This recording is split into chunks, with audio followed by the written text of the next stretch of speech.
Senate will come to order. Ask unauthorized visitors to the chamber at this time. The Senate will come to order. Recognize Senator from the 54th. Thank you, Mr. President. The journal has been read and found to be correct. Thank you, Senator, for your work on the journal. Is there objection to dispensing with the reading of the journal? A reading of the journal is dispensed with. Is there objection to confirmation of the journal? Chair hears none, and the journal is confirmed. All senators who have bills and resolutions to introduce, please bring them to the Secretary's desk at this time. First reading and reference of Senate bills and resolutions. Senate Bill 294 by Senators Albers of the 56 and others. A bill to be entitled an act to amend Code Section 34.8.195 of the OCGA relating to the determination of eligibility for unemployment benefits generally so as to enact the Dignity for the Unemployment Act to require volunteer services with a nonprofit organization for Insurance applicants. and labor. Senate Bill 364 by Senators Ligon of the 3rd and others. Education. Senate Bill 365 by Senators Hamrick of the 30th Judiciary. and others. Senate Bill 366 by Senators Grant of the 25th and others. Public safety. Senate Bill 367 by Senators Bullock of the 11th and others. A bill to be entitled an act. Senate Bill 368 by Senators Carter of the 1st and others. Health and Human Services. Senate Bill 369 by Senators Carter of the 1st and others. A bill to be entitled an act. Senate Bill 370 by Senators Carter of the 1st and others. A bill to be entitled an act to amend Chapter 13 of Title 16 of the OCGA relating to controlled substances so as to change certain provisions. Health and Human Services. Senate Bill 371 by Senators Tippins of the 37th and others. Logo General. Senate Resolution 765 by Senators Carter of the 1st and others. A resolution State institution authorizing properties. Senate Resolution 766 by Senators Hill of the 32nd. Government oversight. Through with the order, Mr. President. First reading and reference of House bills and resolutions. House Bill 337 by Representatives Green of the 149th and others. House Bill 749 by Representatives Green of the 149th. A bill to be entitled an act to amend an act entitled an act to provide education. House Bill 750 by Representatives Green of the 149th and others. House Bill 754 by Representatives Parrish of the 156th. House Bill 755 by Representative Parrish of the 156th. A bill to be entitled an act to amend an act to reconstitute the Board of Education of Candler County. House Bill 756 by Representatives Channel of the 116th and others. A bill to be entitled an act to amend an act to revise, modernize, and consolidate the provisions of House Bill 757 by Representatives Channel of the 116th and others. A bill to be entitled an act to amend an act. House Bill 758 by Representatives Lane of the 167th and others. A bill to be entitled an act to amend an act creating the Board of Commissions. House Bill 759 by Representatives Lane of the 167th and others. A bill to be entitled an act to amend an act providing for the Board of Education of Glenn County, approved February 21st, 1873. House Bill 767 by Representative Parrish of the 156th and others. A bill to be entitled an act to amend an act providing for reapportionment. House Bill 768 by Representative Parrish of the 156th and others. A bill to be entitled an act to amend an act relating to the Board of Commissions. House Bill 770 by Representative Smith of the 129th and others. A bill to be entitled an act. House Bill 771 by Representative Smith of the 129th and others. A bill to be entitled House Bill 777 by Representatives Hanner of the 148th and others. House Bill 779 by Representatives Hardin of the 147th and others. A bill to be entitled an act to amend an act providing for the Board of Education for Pulaski County and consolidating and reinstating the laws relative thereto, approved April 4, 1991, as amended particularly by an act approved April 23rd. House Bill 813 by Representatives Hembry of the 67th and others. A bill to be entitled an act to amend an act. Through the order, Mr. President. Chair recognizes Senator from the 56th. Thank you, Mr. President. My fellow senators, yesterday I got to introduce you to some of the students from Crabapple Middle School, and I have the other half of that group today. Crabapple Middle School in my district was recognized as a Lighthouse School to Watch for the 3rd time. They are the only school in the nation and in history to ever get such an honor, and it's a direct reflection of the students, the teachers, the staff, the administration, the parents, the PTA, the foundation, and all of those folks working together to make a good school a great school. So please give them a welcome reception today, please. Thank you, Mr. President. Always glad to have you with us. Thank you very, very much. Clerk will read reports of standing committees. Mr. President, the Senate's Insurance and Labor Committee has under consideration the following legislation, has instructed me to report the same back to the Senate with the following recommendations. Senate Bill 331, do pass. Senate Bill 337, do pass. Respectfully submitted, Senator Goggins of the District Chairman. Mr. President, the Senate Special Judiciary Committee has had under consideration the following legislation, has instructed me to report the same back to the Senate with the following recommendation. Senate Bill 348, do pass by committee. Does it say sub? By committee substitute. Respectfully submitted, Senator Thompson to the 5th District Chairman. Mr. President, the Senate State and Local Government Operations Committee has had under consideration the following legislation, has instructed me to report the same back to the Senate with the following recommendations. House Bill 690 do pass. House Bill 694 do pass. House Bill 701 do pass. House Bill 702 do pass. House Bill 740 do pass. House Bill 723 do pass. Respectfully submitted, Senator Miller of the 49th District Chairman. Mr. President, the State and Local Government Operations General Committee has had under consideration the following legislation, has instructed me to report the same back to the Senate with the following recommendation. Senate Bill 340 do pass. House Bill 93 do pass. Respectfully submitted, Senator Miller, the 49th District Chairman. Mr. President, the Senate Transportation Committee has had under consideration the following legislation, has instructed me to report the same back to the Senate with the following recommendations. Senate Bill 339 do pass. Respectfully submitted, Senator Millis of the 53rd District Chairman. Through with the order, Mr. President. Clerk will read the bills and resolutions for the second time. Senate Bill 319 by Senators Jeffries of the 17th and others. State parks, use of boats, revise certain provisions. House Bill 683 by Representatives Willard of the 49th and others. Garnishment proceedings. Filing of certain answers may be done by authorized officers or employees. Provisions. Through the order, Mr. President.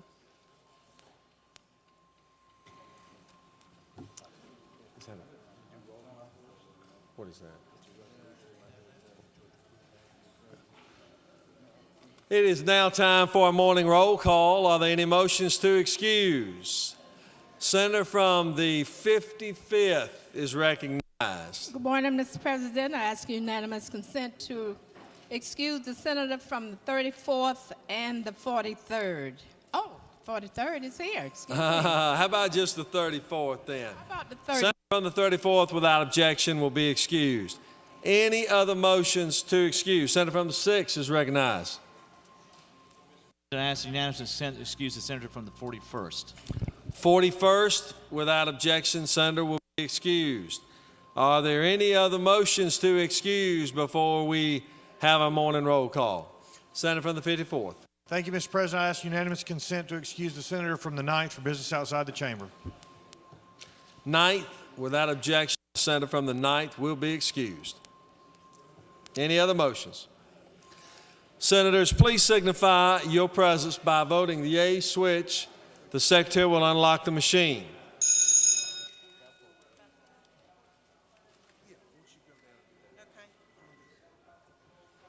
Senators, if you would, please give the very distinguished senator from the 45th District your attention as she articulates what those little bags are all about. Thank you, Mr. President. Members of the Senate, on your desk, you have a bag, and I got up because I noticed a lot of you are disassembling your bag. Inside of your bag, you have a red apple. These bags are presented by the Food Bank of Georgia, all the food banks in your district. And the symbolism of this is that on one side of your bag, you have a child who is happy. On the other side of your bag, you have a child who is sad because he's hungry. And you can look at the symbolism because these are children in Southwest Atlanta that drew these. They actually know what it feels like to be hungry. So please take a look at them, and the Food Bank Association is downstairs. Please meet your members of your food bank. Thank you very much.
It is now time. Please give, if I may, let me have the Senate's attention for a moment.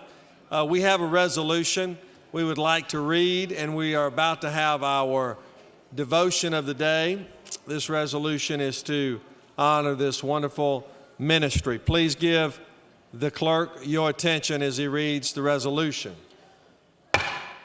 Senate Resolution 763 by Senators Golden of the 8th and others. A resolution recognizing February 1st, 2012 as Georgia Food Bank Association Day at the Capitol and for other purposes. Whereas millions of Americans, including many Georgians, are impacted by the economic downturn, with both adults and children being affected and finding themselves needing assistance with food.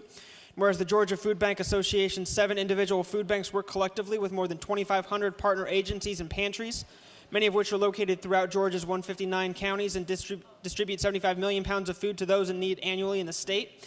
Whereas these food banks work tirelessly to increase food security for low-income and needy children, seniors, and working families in Georgia. Whereas these food banks work collaboratively with the state to provide healthy and adequate food supply, coordinating and maximizing their efforts through the Georgia Food Bank Association. Now, therefore, be it resolved by the Senate that the members of this body honor and commend the Georgia Food Bank Association and its member entities for their many years of efficient, effective, unselfish, and dedicated public service to the citizens of this state, and recognize February 1st, 2012 as Georgia Food Bank Association Day at the Capitol. Is there objection to adoption of the resolution? Chair hears none, and the resolution is adopted. It's a great honor to recognize the senator from the 8th who will lead us in our pledge and introduce our chaplain of the day and speak to the resolution in this great ministry. Thank you, Governor. Let's do the pledge to the American flag. I pledge allegiance to the flag of the United States of America and to the republic for which it stands, one nation, under God, indivisible, with liberty and justice for all. Now the state flag. I pledge allegiance to the Georgia flag, to the principles for which it stands, wisdom, justice, and moderation. Thank you, Governor, for reading that resolution. Today is Georgia Food Bank Day at the Capitol. We're recognizing our food banks both in the House and in the Senate today, and for the great job they do in our many communities. Many of you were gracious enough to sign on to the resolution. It's, we have food banks in Savannah, and Gainesville, Macon, Valdosta, and all around this great state, and they do a wonderful job. But I'm honored today that we have as our chaplain of the day, Frank Richards, who's the food bank director in Valdosta. Let me tell you a little bit about Frank. We were laughing earlier today, or a few minutes ago. I said, I remember meeting you, when was it, in the early 90s? It was 1993. He was in an old warehouse on a dirt road, and we had a very small food bank, and he was struggling to get it off the ground.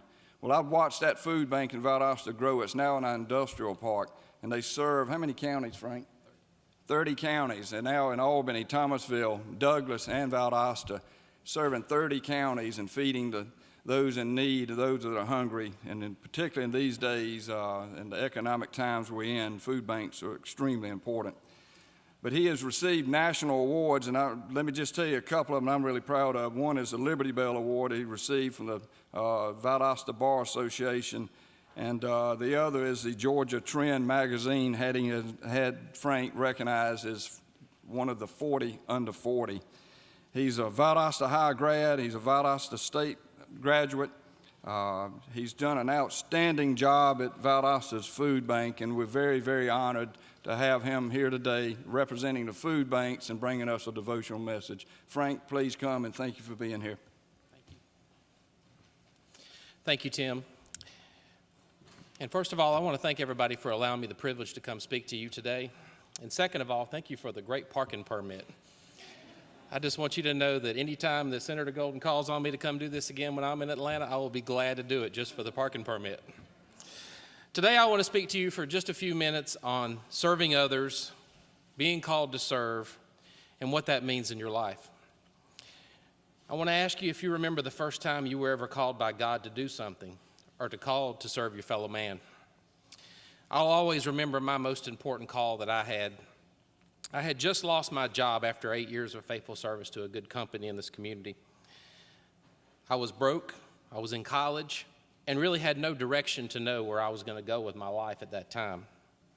Now, those who know me well know that I'm a very big fan of Walt Disney and a lot of the things that he's done in our country. But one of my favorite sayings that this man has is that every good person needs to get kicked in the teeth a few good times to really make them a success in life. And I truly believe that because my teeth were hurting. That same day, I received a phone call from a very close friend of mine and asked me to come work at church camp for the summer. And I thought to myself, this is a great opportunity. I'm not going to get paid.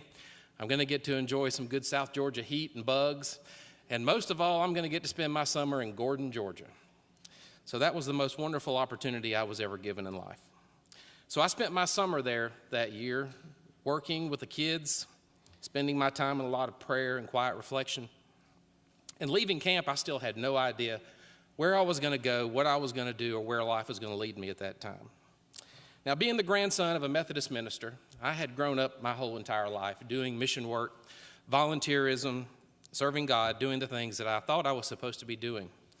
But I still didn't know what God had in store for me at that time.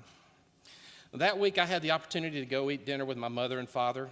And my mother, who was the founder of a very large nonprofit organization in our community in Valdosta, big food pantry, soup kitchen, homeless shelter, had spent most of her life, we were from a fairly affluent family, but all her life she had spent serving God, doing the work. I had no idea what I was doing. I was a freshman in college, but I wanted the opportunity to try to save this failing organization in our community that was shutting down. So I met a very wise old gentleman named Bill Eager, Jr., who told me that if I would give the heartbreaking, back-breaking labor of this organization, he would teach me the business side of the company and teach me how to run this thing. So as the years passed, our organization became much more successful, and today it's a $25 million organization that we run throughout South Georgia, providing over 15 million pounds of food and over 2,000 meals a day to children in programs after school.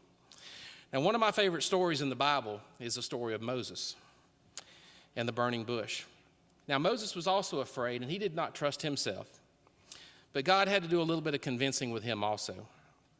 And God is always going to hear us when we ask for help. When the people of God are in trouble, he is always there for us and will always do what we need to be done.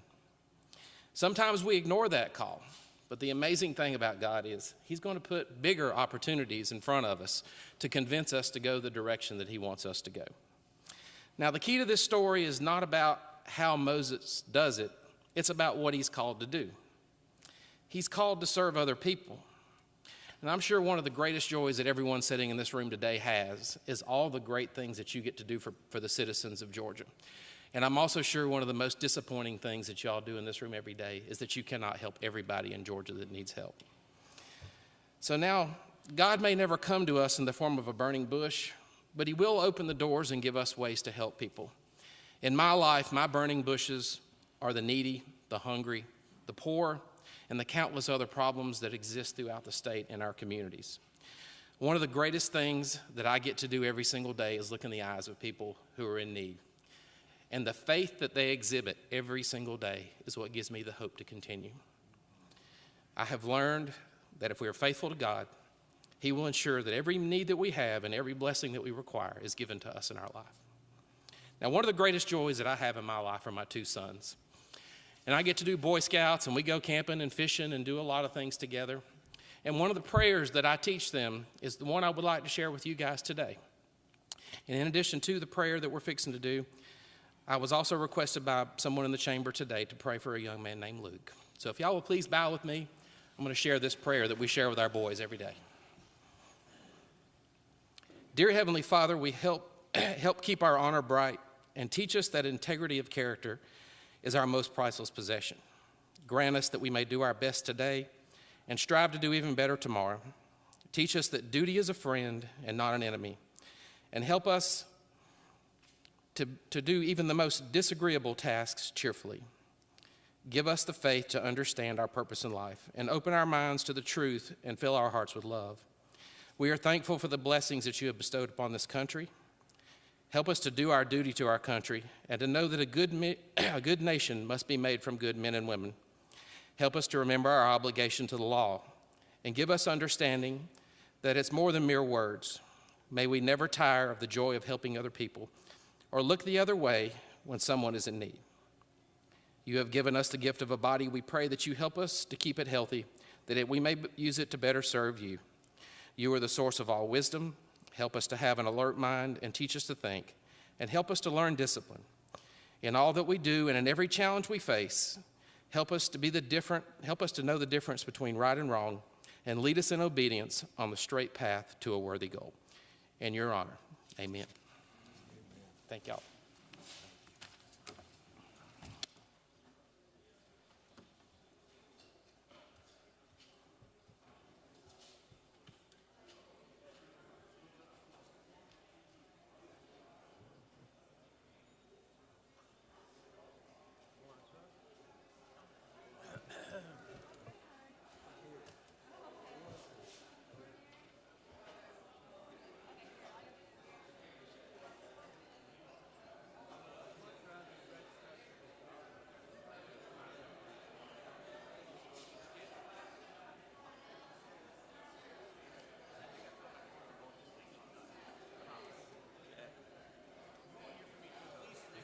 All right, it's a deal.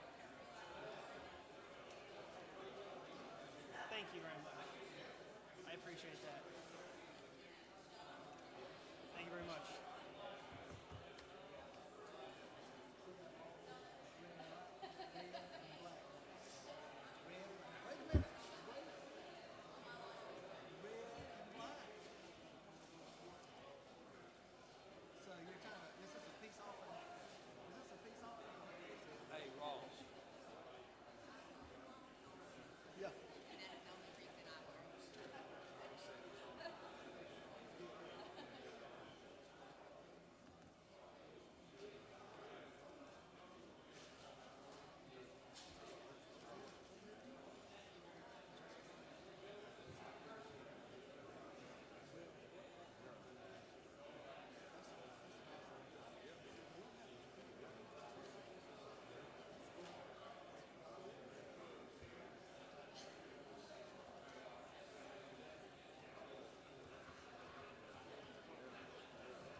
Have a resolution on the end of violence.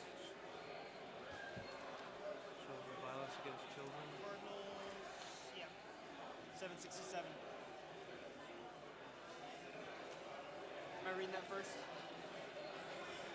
that going first? I'm not sure. Okay. We don't have anything for the blue key, right?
It's a real honor today to have our Doctor of the Day. We're so thankful for all that they do, the physicians that come in and take good care of us. And today we have a very special Dr. Stephen Holbrook, who is with us, practices emergency medicine at Georgia Tech.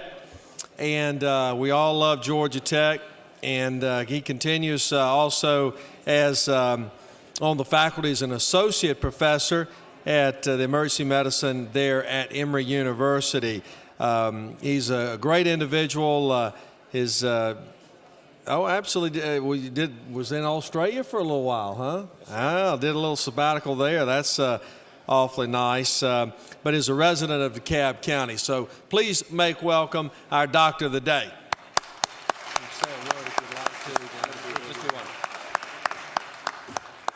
Thank you all for having me. Thank you, Mr. Cagle, for the introduction. Please, I know it's a long session for all of you. Stay healthy. Use us if you need to. Thank you. Okay, thanks. Very good.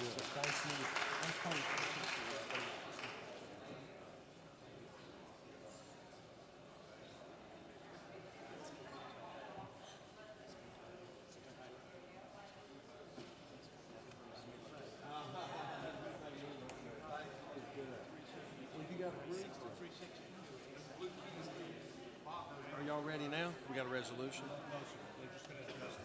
Well, then let's do that now. Let me have the Senate's attention. We have some very, very special folks that are here with us today, escorted by the senator from the 4th and the senator from the 54th. Absolutely, and the senator from 47th as well. Senator from the 4th, you're going to be recognized to tell us who this fine group is.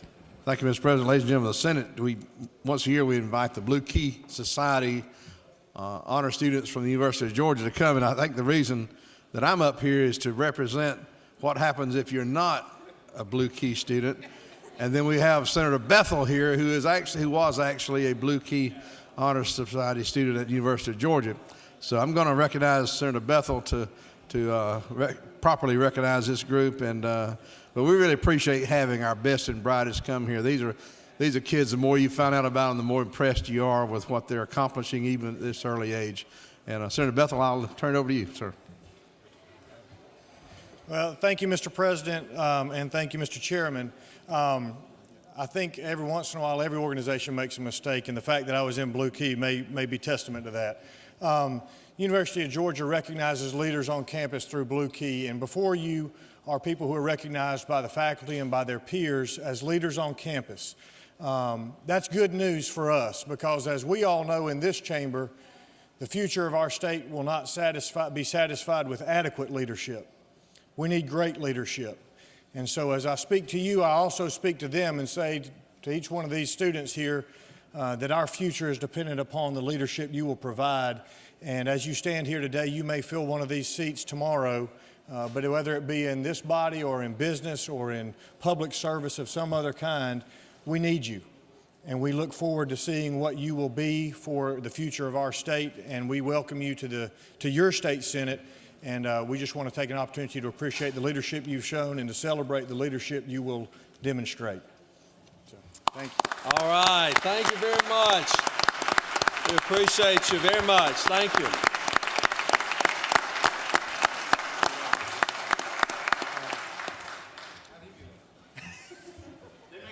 All right. Thank you, Mr. Yeah, we're going to go with this. Secretary, read a resolution. Come around and get a picture. Resolution 767, resolution recognizing February 1st, 2012 as End the Commercial Sexual Exploitation of Children Day at the Capitol. And for the purposes, whereas the commercial sexual exploitation of children is a horrific crime perpetrated by adult men and women who abuse children through prostitution. And whereas according to the Georgia Governor's Office for Children and Families, the members of CSEC victims doubled from approximately 250 to almost 500 girls each month from late 2007 to early 2010. Whereas, according to a future, not a past, a scientific study of men who buy sex with young females, 72,000 men pay for sex with adolescent females each month in Georgia, accounting for 8,700 paid sex acts, and a significant portion of these men are repeat customers. Whereas hundreds of grassroots activists will gather at the Capitol on February 1st, 2012 to raise awareness about the need to end the commercial sexual exploitation of children in Georgia. And whereas the state of Georgia has significantly improved its criminal justice system in response to the crime of human trafficking with the passage of House Bill 200 in the 2011 session of the Georgia General Assembly. Now therefore be it resolved by the Senate that the members of this body recognize February 1st, 2012 as End the Commercial Sexual Exploitation of Children Day at the Capitol. Is there objection to adoption of the resolution? The chair hears none, and the resolution is adopted. We are so proud of all the great work that's going on, and certainly the leadership of the senator from the 45th, and it's my honor to recognize her to speak to the resolution and honor these distinguished guests. Thank you, Mr. President. Senators, today we have between 500 and 600 volunteers that are here under the Gold Dome, and their purpose of being here is to thank you for the work that you have done in creating laws that protect Georgia's children. I have with me, behind me, and in the audience, and they're over in the House, members that are here to come and talk to you about laws that can be done in the future. We especially want to thank the Judiciary Committee that passed House Bill 200 last year. And I have a special recognition this year. We have with us Reverend Scott Weimer from North Avenue Presbyterian Church. And I have just a little story I want to tell you. About 4 years ago, I was sitting in my office on the 4th floor, and there was a lot of people in to see me, and my secretary came in and said, "Senator, there's a preacher here that wants to see you," because she knew I always wanted to see preachers. And I said, no, I don't have time. Is he from my district? And she said, "No, he's not in your district, but he wants to talk to you about children." And he came in and told me the story of his church on North Avenue and Peachtree Street about young children standing on the stoops in front of his church and what was happening with those young children with sex trafficking. So I bring before you today Reverend Scott Weimer.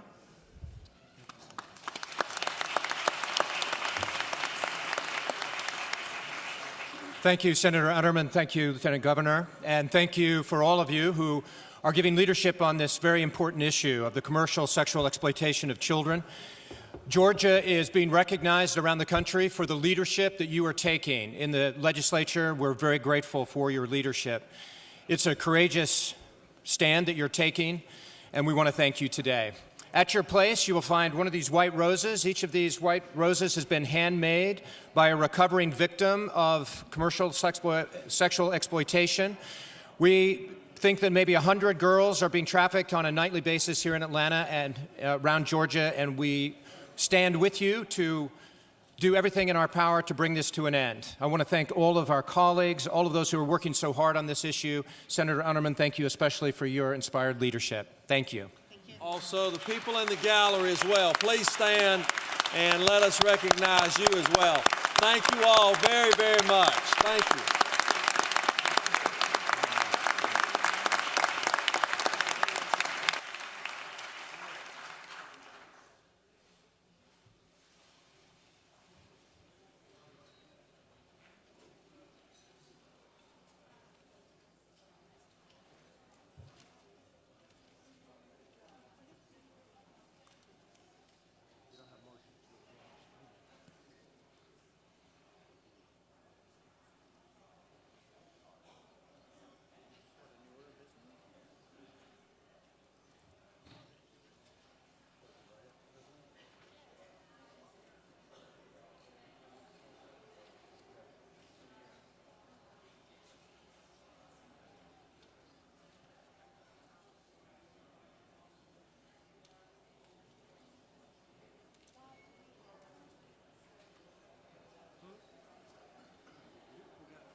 Another special guest we would like to recognize. Secretary will read a resolution.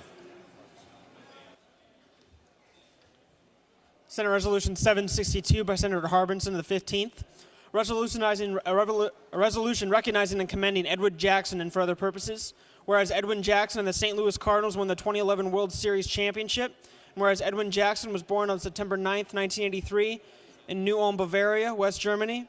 And whereas he played for the Raiders baseball team at Shaw High School in Columbus, Georgia. where he led the team to the 2001 GHSA Quadruple A State Championship title against Columbus High School.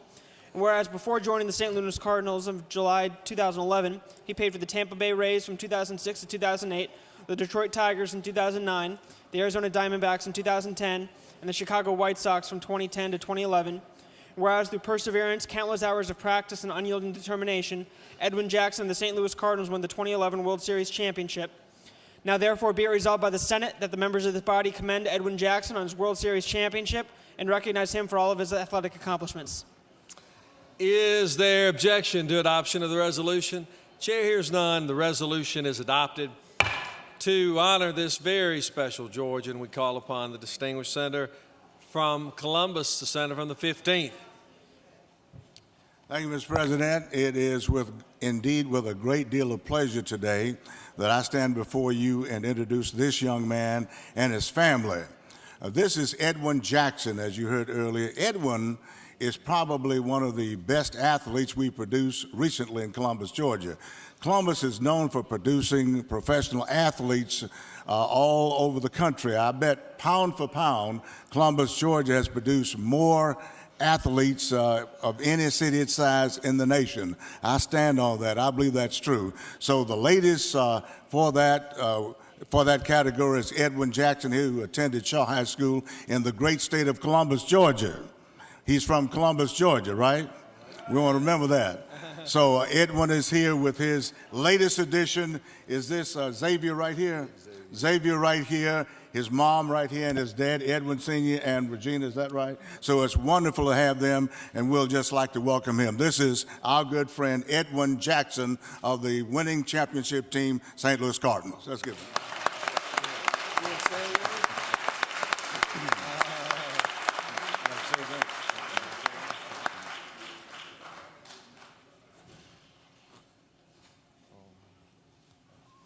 Just want to say it's an honor to be here today before you guys, and I want to thank the Senator for this award, and it's definitely a great honor, and I end the day with the best gift that God could have given me, and that's my son, and it's definitely a pleasure to be able to raise him and to be just like his father and treat him all the morals that my parents taught me and raise him the same as I was raised, and thank you. All right, very good, very good. Well said, well done. Thank you.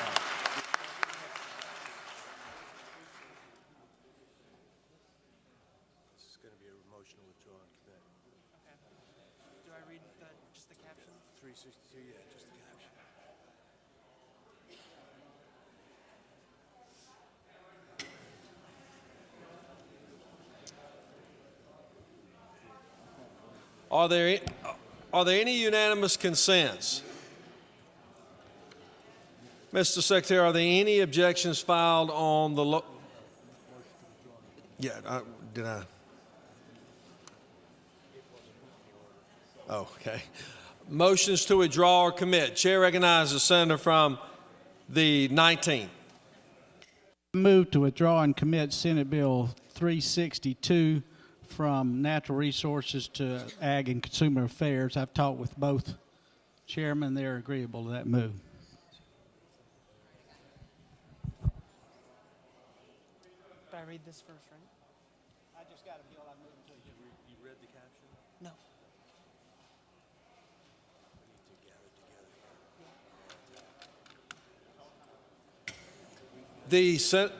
Read the caption. Senate Bill 362 by Senators Williams of the 19th and others. A bill entitled an act to amend Part 3 of Article 3 of Chapter 3 of Title 12 of the OCGA relating to submerged cultural resources so as to change certain provisions relating to permits and authorization to contact for investigation and for other purposes.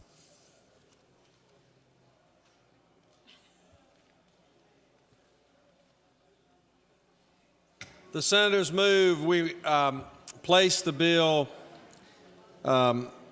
Senate Bill 362, from Natural Resources to the Ag Committee. And without objection, it will be moved to the Ag Committee. Have some resolutions, Secretary will read. Senate Resolution 757 by Senators Miller of the 49th and others. A resolution recognizing and commending Jackson Electric Membership Corporation and for other purposes. Is there objection to adoption of the resolution? Chair is none. The resolution is adopted. Senate Resolution 758 by Senators Miller of the 49th and a resolution honoring the life and memory of Kay Davidson Barrett and for other purposes. Is there objection to adoption of the resolution? Chair is none. The resolution is adopted. Senate Resolution 759 by Senator Miller of the 49th. A resolution honoring the life and memory of Dub Jones and for other purposes. Is there objection to adoption of the resolution? Chair is none. The resolution is adopted. Senate Resolution 760 by Senator Miller of the 49th. A resolution honoring the life and memory of Richard Dick Stephen Andert and for other purposes. Is there objection to adoption of the resolution? Chair is none. The resolution is adopted. Senate Resolution 761 by Senator Rogers of the 21st, a resolution recognizing and commending the winner of the Rick Perkins Award for excellence in technical instruction, Jim Rutherford, and for other purposes. Is there objection to adoption of the resolution? Chair is none, and the resolution is adopted. Senate Resolution 762 by Senator Harbinson of the 15th, a resolution recognizing and commending Edwin Jackson and for other purposes. Is there objection to adoption of the resolution? The chair is none, and the resolution is adopted. Senate Resolution 764 by Senators Heath of the 31st and others, a resolution honoring Sergeant Danny Crook and for other purposes. Is there objection to adoption of the resolution? The chair is none, and the resolution is adopted. Senate Resolution 767 by Senators Unterman of the 45th, a resolution recognizing February 1st, 2012 as the end of the commercial sexual exploitation of children day at the Capitol and for other purposes. Is there objection to adoption of the resolution? The chair is none, and the resolution is adopted. Through the order, Mr. President. Local consent calendar. Mr. Secretary, are there any filed objections on the local consent calendar? Mr. President, there are no filed objections in the Secretary's office. Is there objection to agreeing to the report of committee on the state and local governmental operations which fail the passage of the bills on the local consent calendar? Chair hears none, and the report of committee is agreed to. Shall the main question be now put? All of those in favor will vote aye. Those opposed, no. Secretary will unlock the machine.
On the local consent calendar, the yeas are 50, the nays are 0, and these bills have received requisite constitutional majorities, therefore pass.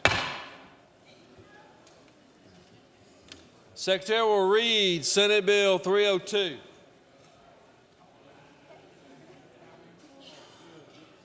Senate Bill 302 by Senator Staten of the 18th and others, a bill to be entitled an act to amend Chapter 16 of Title 20 of the OCGA relating to the Georgia Higher Education Facilities Authority and for other purposes.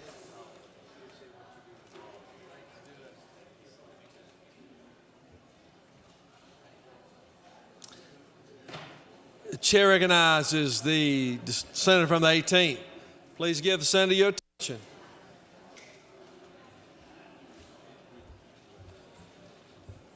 Good morning, ladies and gentlemen of the Senate. I'm very pleased to bring before you this morning Senate Bill 302.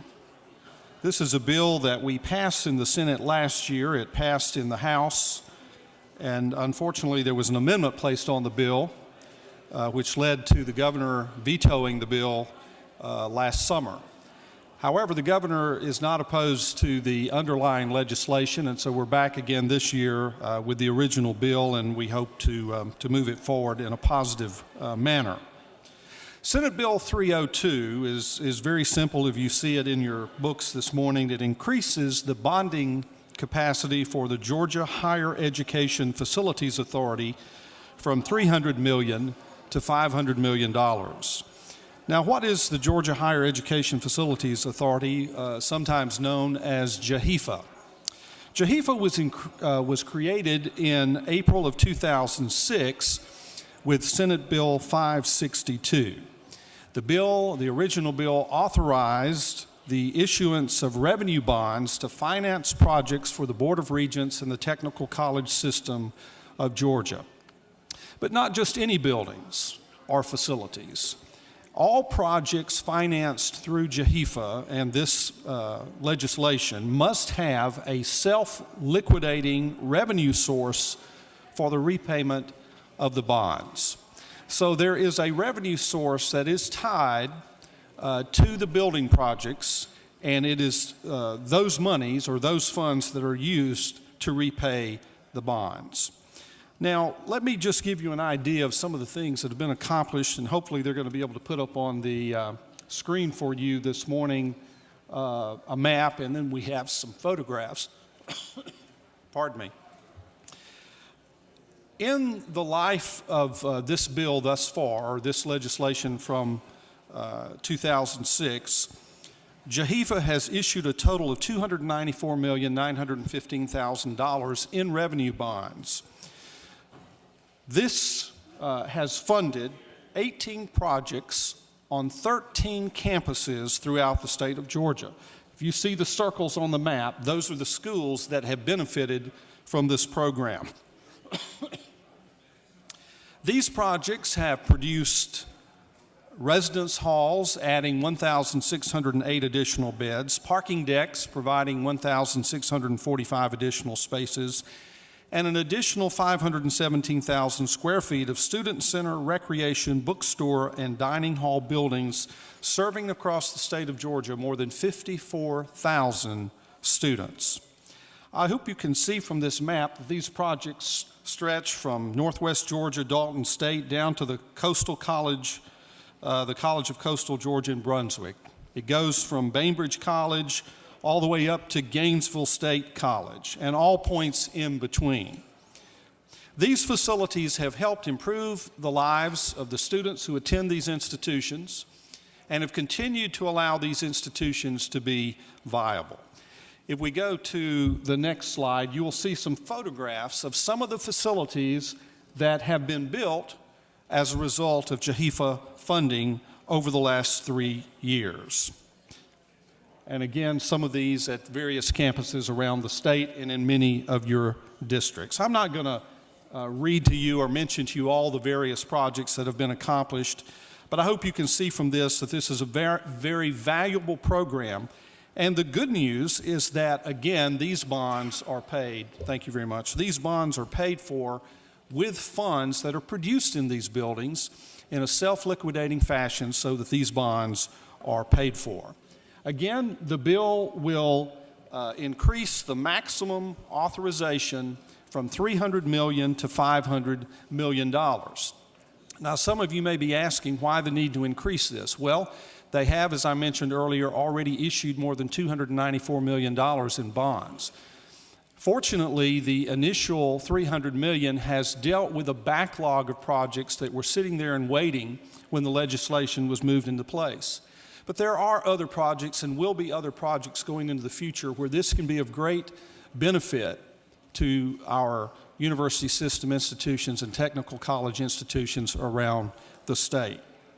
I would also mention that there is a very thorough vetting process that takes place before a project can be approved.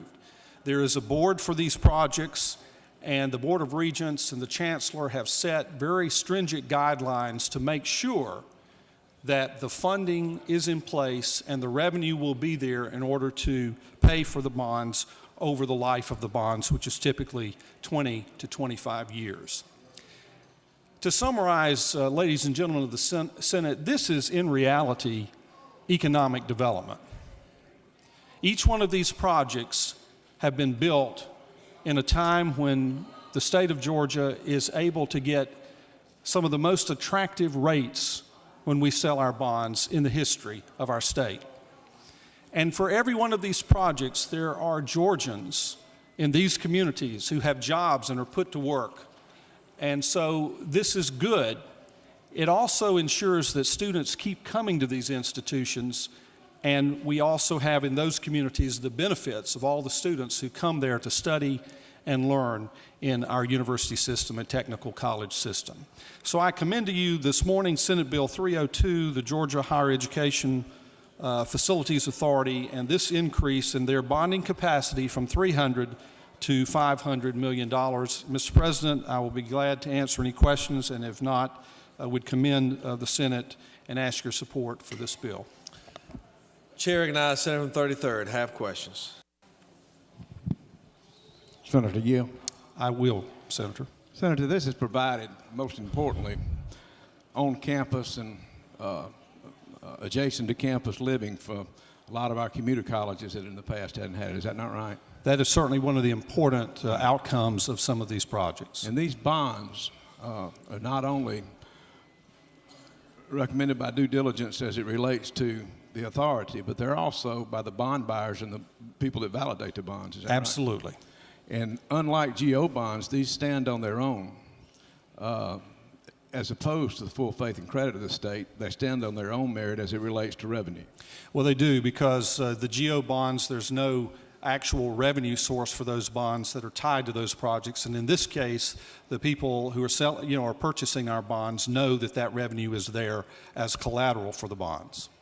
Good job. Thank you, sir. Thank you.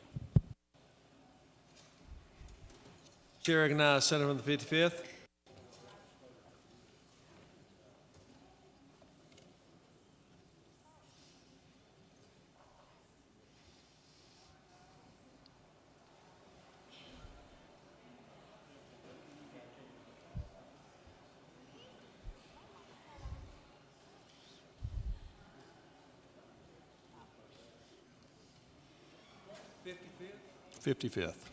Senator from the 55th, I thought you had a question.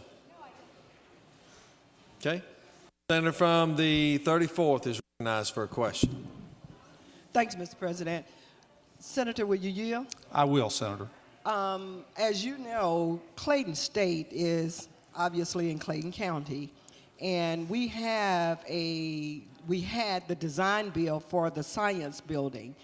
My question is, how would we partake in the extension of that bond package since we had gotten cut out of the initial amount when it was lower? Well, I'm assuming that the building you were referring to would be a project that would come under the GO bonding side of what the state does, as opposed to this particular program, because this program is only for buildings that have revenue tied to them. In other words, we don't use the GO bonds to build parking decks. We don't use them to build dining halls or other recreational facilities or dormitories. The bonding the state does there is for classroom buildings typically. That decision was made some years ago.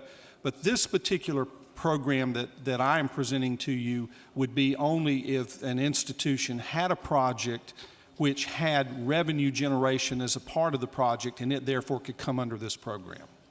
Thank you. Will you further yield? Yes, Senator. And thank you for that clarification, because I needed to understand what exactly is going on. So basically, those institutions who has strong, even alumni associations or other generating funding mechanisms are the ones that you're talking about increasing the bonding packet to cover. Is that?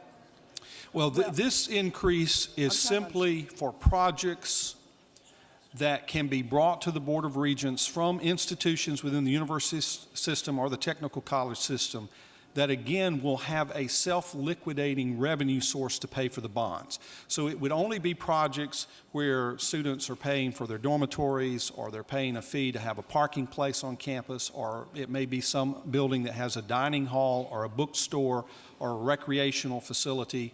So they have to have that fee structure or revenue structure built into the project in order to participate in this particular program. So this does not have to do with the bonding capacity of the normal bonds that we discuss when we do appropriations for the university system or the technical college Thank you for system. that clarification. I don't ever want to miss an opportunity to bring something back Absolutely, to Clayton County. Senator. Thank you. Absolutely.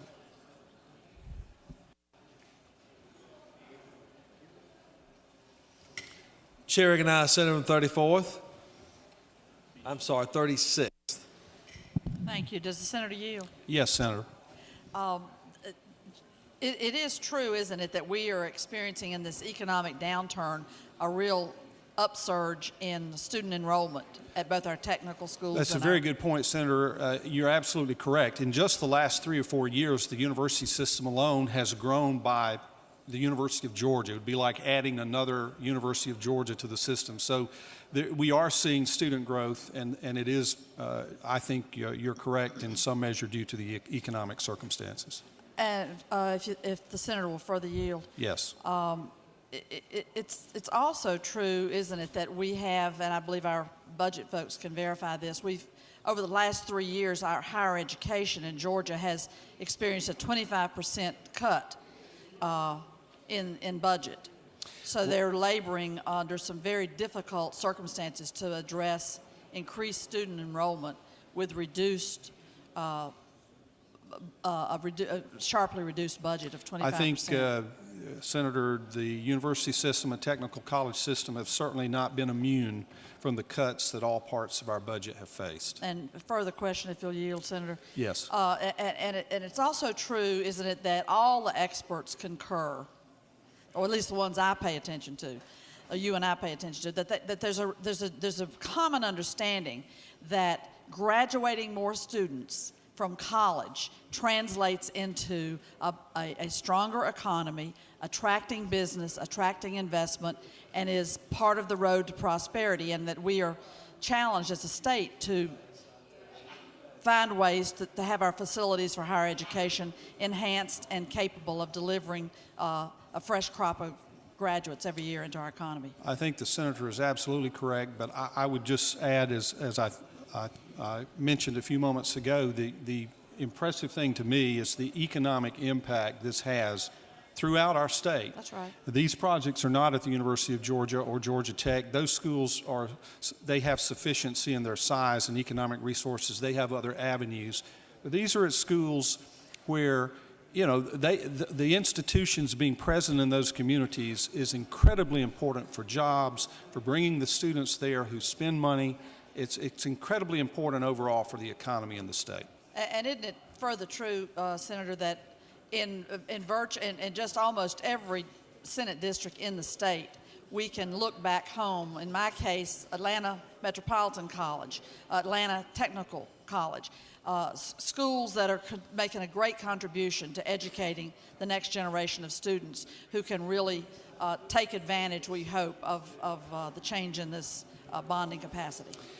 Senator, I think, as I have said many times, we can be so proud of the university system and the technical college system in our state. It is essentially the jewels in the crown, I think, of our state from an economic development point of view, and also for benefiting the lives of our constituents and the students around this state, because as we know, that degree, that education is going to mean a far greater income That's right. for those families and those students throughout their lifetimes. Thank you, Senator. Thank you.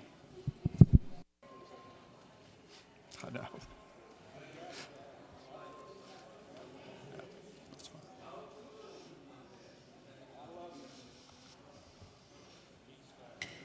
Chair recognizes Senator from 28th.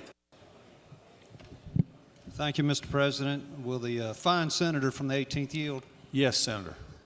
Just for clarification, these types of bonds are funded by fees within the higher education establishment, which is usually funded by students, correct? That is correct. It is not just fees, but it can just be income from things associated like food service, students are going to eat, or having a dormitory bed. They obviously need a place to stay. Will you further yield? Yes, Senator. So is there any commingling of funds within the higher ed system to pay for these these bonds? I'm not exactly sure what you mean by commingling, but I would say that these funds are dedicated and they are a part of the underwriting of the bond, and they are a part of the vetting process, the due diligence that is done before a project is approved. Okay. Would you yield one further question, please? Certainly, Senator. If $300 million was fair enough a few years ago, how long will $500 million be satisfactory for? Well, that's a very good question, Senator, and we have talked to the regents about this, and the Chancellor, who spoke in the Appropriations Committee process where the bill was heard and vetted initially, they believe that the large backlog of projects that were there were essentially taken care of with the $300 million. But now there are other projects, and it is not their goal to run out and spend $200 million more tomorrow. But they do need that pool so they don't have to come back to us every year or 2 years. I wouldn't tell you they won't ever come back and ask us for more, but the good part of this process is you'll get to make that decision then. Today it's just about whether or not we think it's worthy to increase it from $300 to $500 million. Thank you, Senator.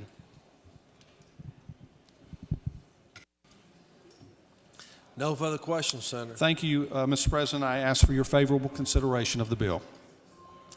Does any other senator wish to speak for or against the bill? Is the objection granted? The report of committee which fail pass the bill. Chair hears none. The report of committee is agreed to. Shall the main question be now put? Are there any objections? The chair hears none. Main question is ordered. Shall this bill now pass? Questions on the passage of the bill. All those in favor of the bill will vote aye. Those opposed, no. Secretary will unlock the machine.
We have a new conservative caucus in the Senate, it looks like. Wanting to protect the fees for students. On the passage of the bill, the yeas are 45 and the nays are 5. This bill, having received requisite constitutional majority, is therefore adopted.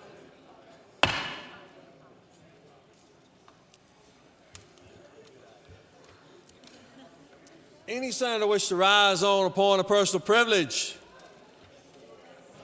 Chair recognizes the senator from the 24th.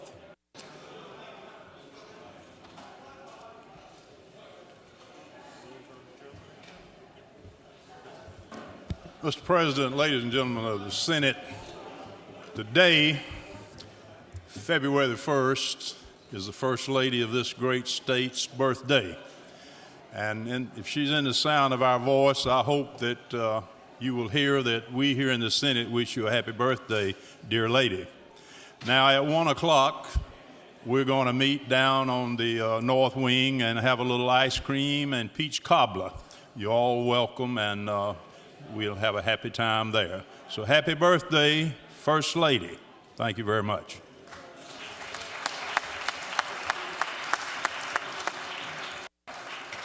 Also, someone else who is enjoying a birthday today, and that is the senator from the 13th's wife, Miss Rose, is celebrating, I think, her 39th birthday. We'd all like to wish her a very happy birthday. We know you love her well, and love her good, and love her often. Chair recognizes, senator from the 8th. Thank you, Mr. President. I just wanted to remind everybody about us today at the depot at 5 o'clock. Come by and eat some birds and have a good time. Just wanted to remind you, 5 o'clock down at the depot, Vados today. Thank you. Vados today, too. Chair recognizes Senator from the 34th.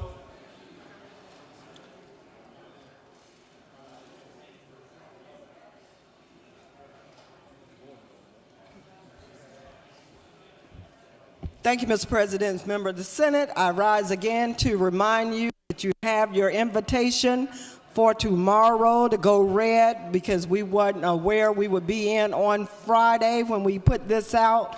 But Friday is the actual national day to go red for women for heart disease.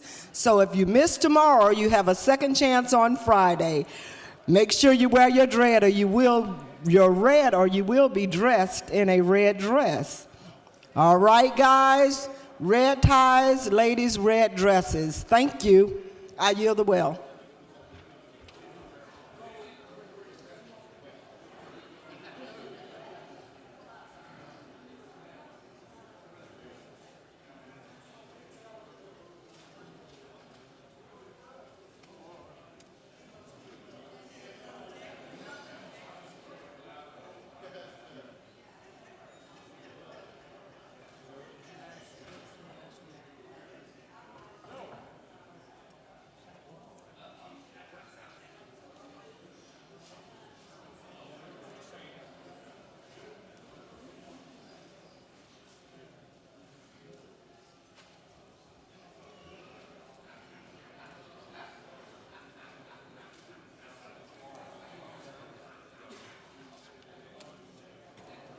Chair recognizes Senator from the 27th.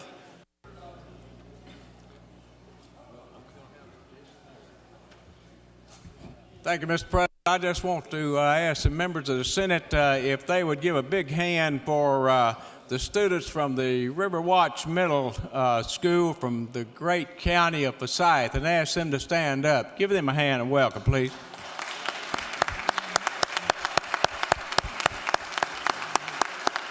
Thank you, Mr. President. Chair recognizes Senator from the 11th.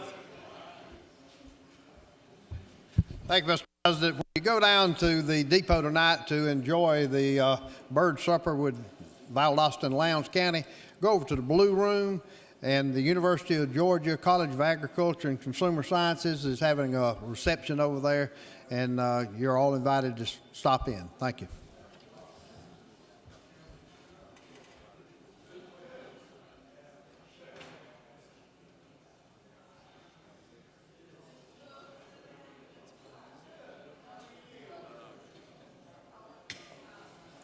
Does any other senator wish to rise on the point of personal privilege? Chair recognizes Senator from the 21st.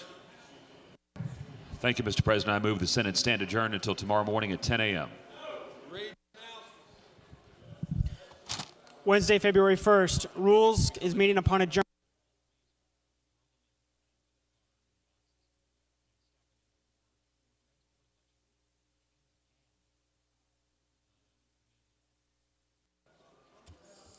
Appropriations and Economic Development Subcommittee, 1 p.m. in the mezzanine. 1 p.m. Health and Human Services, 4:50 in the Capitol.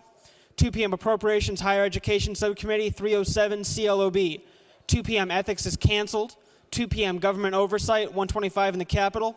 3 p.m. Natural Resources and the Environment, 4:50 in the Capitol. 3:30 p.m. Appropriations and Human Development Subcommittee, 125 in the Capitol. 4 p.m. Judiciary, 4:50 in the Capitol. 4 p.m. Agriculture and Consumer Affairs, 125 in the Capitol.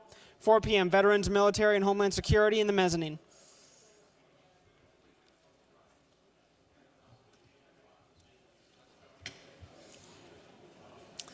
Are there any other announcements? The majority leaders move. We stand adjourned until 10 a.m. Was it 10? 10 a.m. tomorrow morning. All those in favor will say aye. All those opposed, no. The weakest no of the years. The ayes clearly have it. We stand adjourned.